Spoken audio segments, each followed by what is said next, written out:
Hey everyone, welcome back to the English Journey podcast, where we dive into real-life topics that actually matter to your daily life. I'm Tom. And I'm Emily. Today, we're talking about something you might not even realize is affecting you right now: dehydration. Wait, you mean not having enough water in your body? Exactly. And I know what some people are thinking. I drink coffee, tea, juice. That's enough, right? Well, not really. Uh-oh, I already feel called out.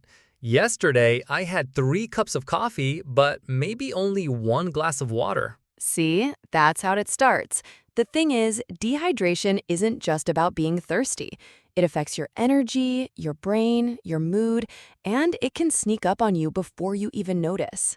And honestly, I think most people are a little dehydrated without knowing it. Exactly. So let's break down why it happens, what it does to you, and how to fix it.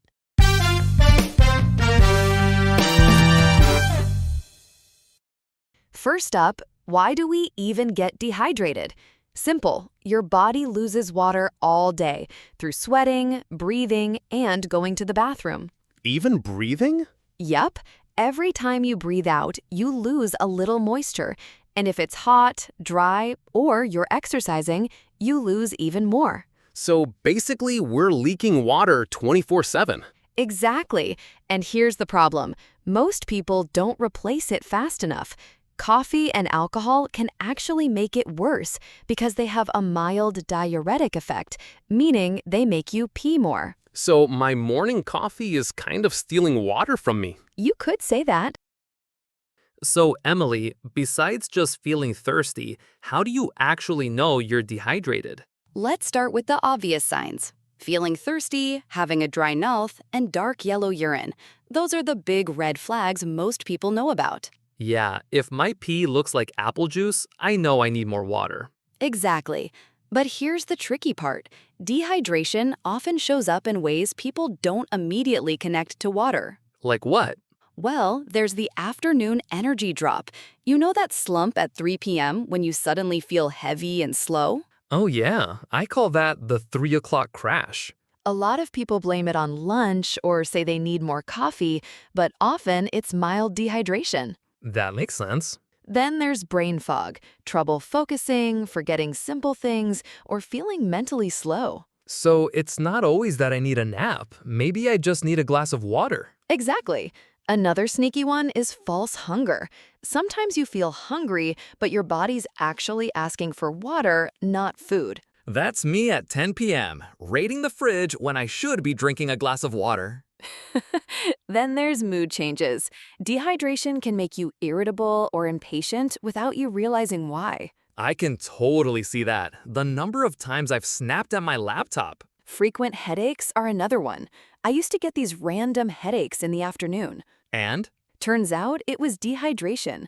Once I started drinking water consistently, those mystery headaches almost disappeared. For me, it was skin. I used to think my dry skin was just from the weather, but drinking more water made it noticeably better. Yes, dry skin and premature aging can be connected to dehydration because your skin cells need water to stay plump. And what about digestion? Oh yes, constipation is a big one. Without enough water, your digestive system can't move things along smoothly. Okay, so let me list these sneaky symptoms. Afternoon energy slump, brain fog and poor focus, false hunger, mood changes and irritability, frequent headaches, dry skin and early wrinkles, and constipation. Exactly. And the tricky part is, all of these can be caused by other things too. Lack of sleep, stress, diet, so it's easy to miss the dehydration link. Which is why paying attention to your water intake every day is so important. So let's get into the science. What exactly does water do in your body? Well, first of all, it's everywhere. Around 60% of your body is water. That's the 60% rule. Right. And water has so many jobs. It carries nutrients around your body, regulates your temperature, lubricates your joints, and helps you digest food. And here's the scary part. You don't even need to lose much water before it messes you up.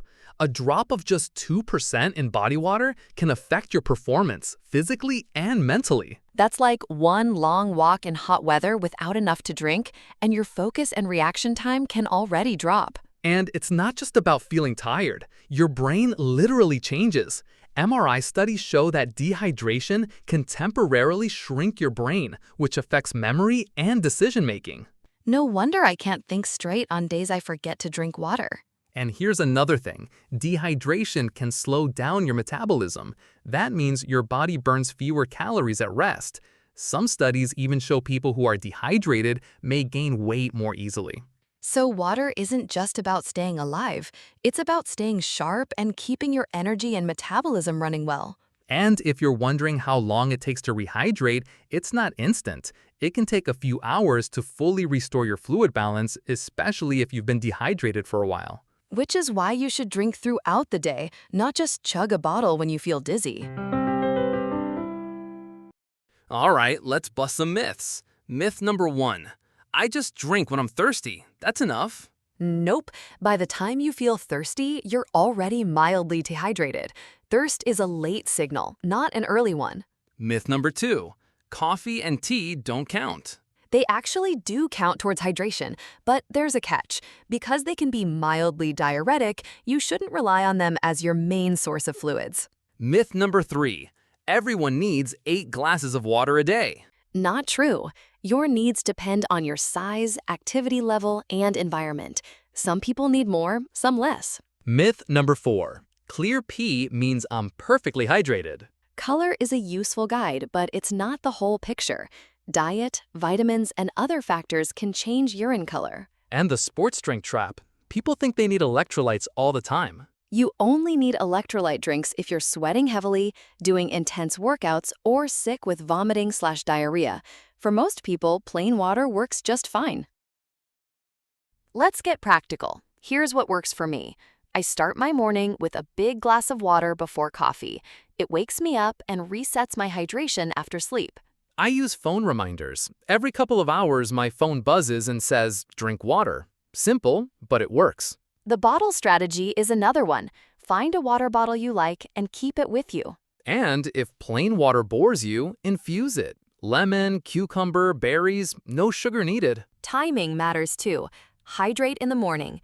Drink a glass before meals. It helps digestion and prevents overeating. Drink before, during, and after workouts. Avoid too much water right before bed so you don't wake up all night. Travel tip. Planes are super dehydrating, so drink extra before and during flights. And remember, food counts too. Water-rich foods like watermelon, cucumber, oranges, and lettuce help keep you hydrated. One more idea. The swap game. Replace one dehydrating drink, like soda or an extra coffee, with water each day. Small changes add up. If you exercise, follow the before, during, after rule. Drink water before you start, sip during, and rehydrate after. In hot weather, prevention beats reaction. Drink regularly before you feel overheated. After illness, especially fever, vomiting, or diarrhea, you'll need more than plain water. Oral rehydration solutions or broths can help replace lost electrolytes. After a night of drinking, alternate alcoholic drinks with water and rehydrate before sleeping to reduce hangovers. Pregnant and breastfeeding women need extra fluids. Your body's supporting more than just you. And kids and older adults may not feel thirst as strongly, so gentle reminders or routines help keep them hydrated. Start small, just one extra glass a day. Use visual cues. A rubber band on your wrist, a marked water bottle, or an app that tracks your intake. Pair it with an existing habit. For example, drink water right after brushing your teeth. Or get social. Challenge friends or coworkers to a water goal together. If you hate water, try sparkling water, herbal tea, or infusions until your taste adjusts. And track it, but don't obsess. Awareness is enough. You don't need to count every sip. All right, Emily, let's go over some vocabulary from today's episode. We talked about a lot of words related to feeling tired and dehydrated. First up, we have red flag. That's right. A red flag is a clear warning sign that something might be wrong. For example, not answering emails for a week is a red flag when you're working with a client. Next, let's talk about that afternoon feeling. We have energy slump. An energy slump is a sudden drop in energy, often in the afternoon. Like, I always have an energy slump around 3 p.m. Then, when you're tired, you often get this, brain fog. Brain fog is a state when your thinking feels unclear or slow. A classic example is, I had brain fog after staying up too late. And it can lead to other issues, like this one, false hunger. Yes, false hunger is feeling hungry when your body actually needs something else, like water or rest.